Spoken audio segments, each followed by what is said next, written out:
And I am going to spotlight Brian and ask Brian to tell us his story. Whoops. Brian, wait till I spotlight you for everyone, and you are on. Okay, thanks, Saya. Um, this Christmas is certainly going to be different for most of us. Disappointing in lots of ways, challenging in others, and it's probably a Christmas that most people will remember. But I'd like to tell you about a Christmas, 1968, and it actually happened on December the 23rd, 52 years ago to this very day. And I looked it up, and it was actually a Wednesday. And it was shaping up to be the worst Christmas I'd ever had. You see, I'd moved from Australia. Oh, by the way, this story is a story within a story. The bread on the outside, the story about me, is actual fact. It's true. The bit in the middle that's going to be told by Mabel is somewhat fantasy. Okay.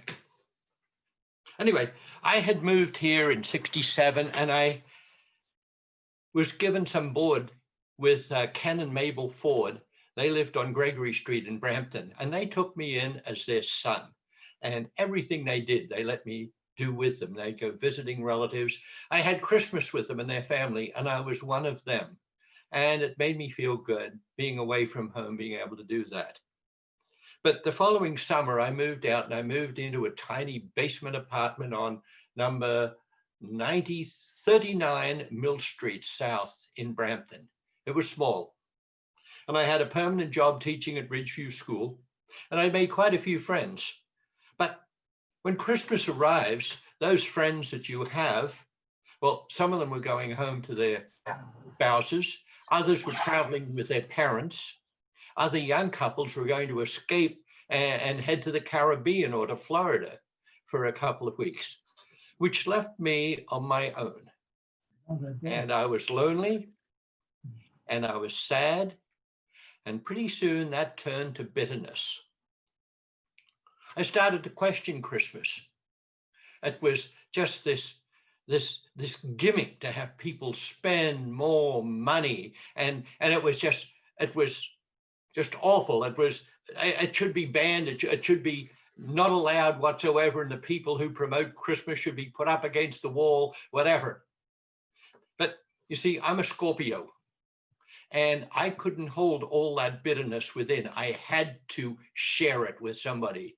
So I marched over to my former landlady and landlord and knocked on the door, and Mabel answered, and she invited me in, and we had a coffee, and I started spewing this hate about what Christmas was like. It was pretty bad in retrospect, how it was.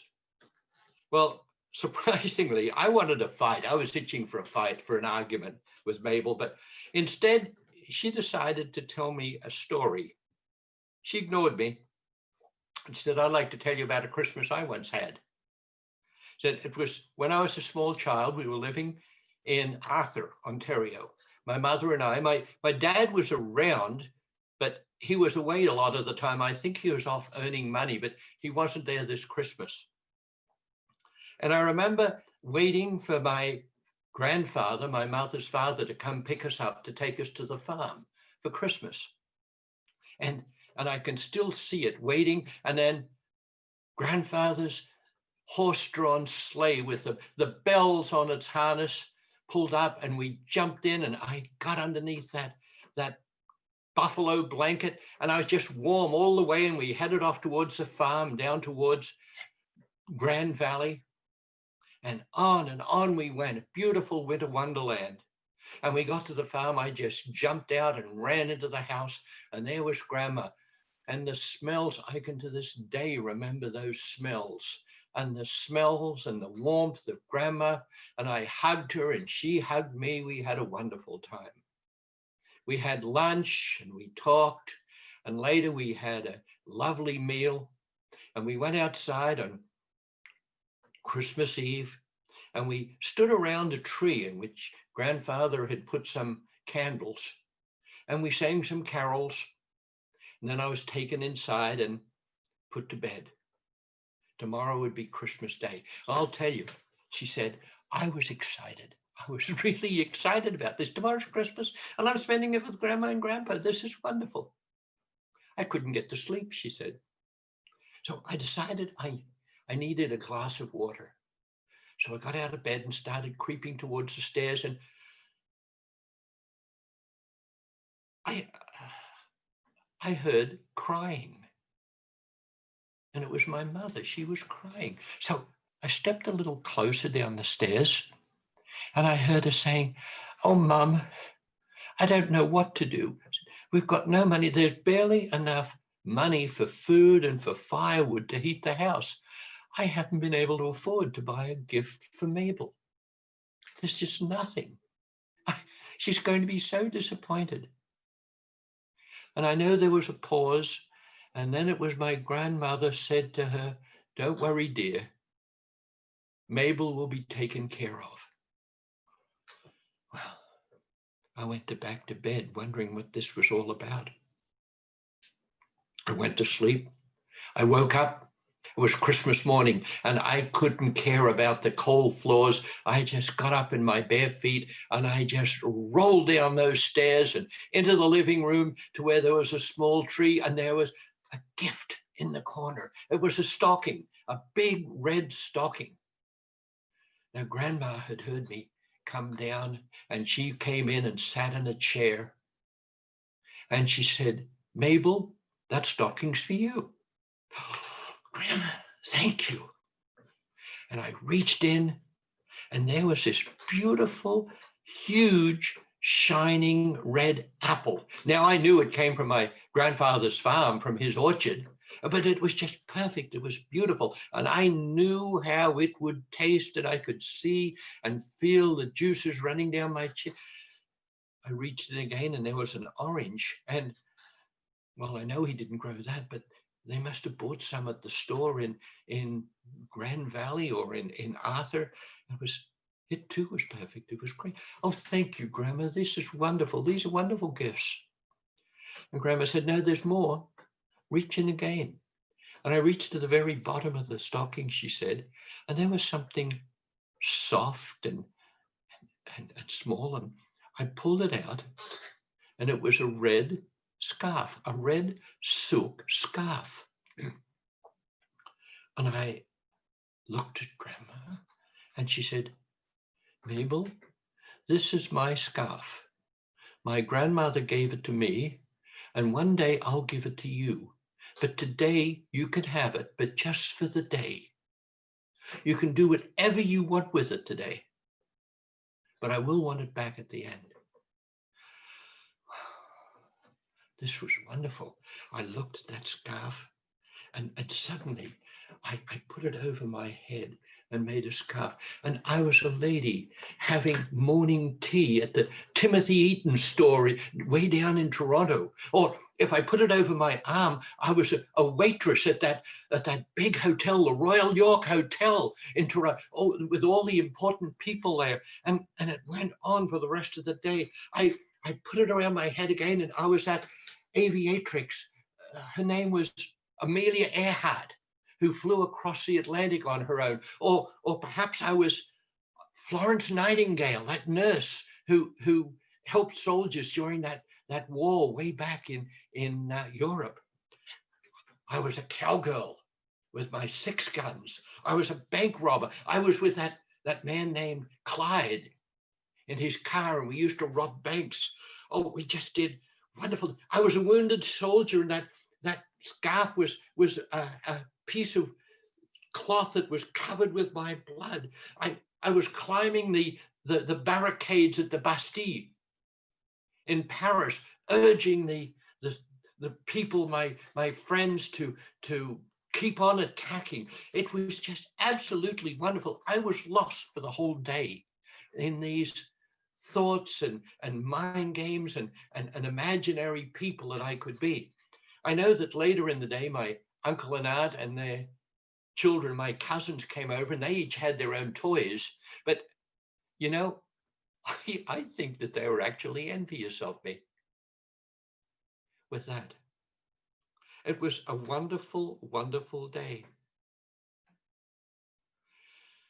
Well, I listened to that with patience. I was still brooding and boiling and bubbling over with my disgust. I said, well, it was a rather strange gift. I didn't say a stupid gift, but that's the way I felt. Because you had to get it back. I don't get it. And Mabel looked at me and said, yes, I gave it back. And eventually, when my grandma died, she did give it to me. But you see, if I'd kept that scarf, if she'd given it to me, within months, within a year, it would have been in shreds. It would be gone. It wouldn't be anywhere at all. Instead, I left that Christmas day with memories. Memories of those things. I can remember each of the things that I did and the way I felt with that red scarf. And that was more important than anything. Well, I wasn't going to convince her. So I said, thank you. I wished a Merry Christmas. I wished Ken a Merry Christmas. And I headed home down the street onto Elliott Street, down onto Mill to my apartment. But as I walked through the snow and looked at the scenery, I started thinking about that story. Memories. That was the main idea of this. I started thinking of the memories of the Christmases I had with my family in Wallaroba, those roasted meals at tables laden, my brothers and sisters and in-laws and nieces and nephews around that table, the cricket match on the front yard after lunch, and just a wonderful, wonderful day. Well, maybe that's what she was trying to tell me. I got home and I decided to capitalize on that. I went in, I picked up the phone, I called an operator and I booked a call for 10 o'clock that night, Christmas Eve. It would be in the afternoon on Christmas Day in Australia. Remember when you couldn't just direct dial another country? You had to call an operator and book the call, and they'd call you when they were ready to put you through. And I did that. And I had about 4, 5, maybe 6 hours to wait for that call to go through to talk to my mother and to my siblings. And I used that time to remember those wonderful times that I'd had with my family. I used that time to weave my own red silk scarf. Thank you. Oh, Brian, thank you. Thank you. What a wonderful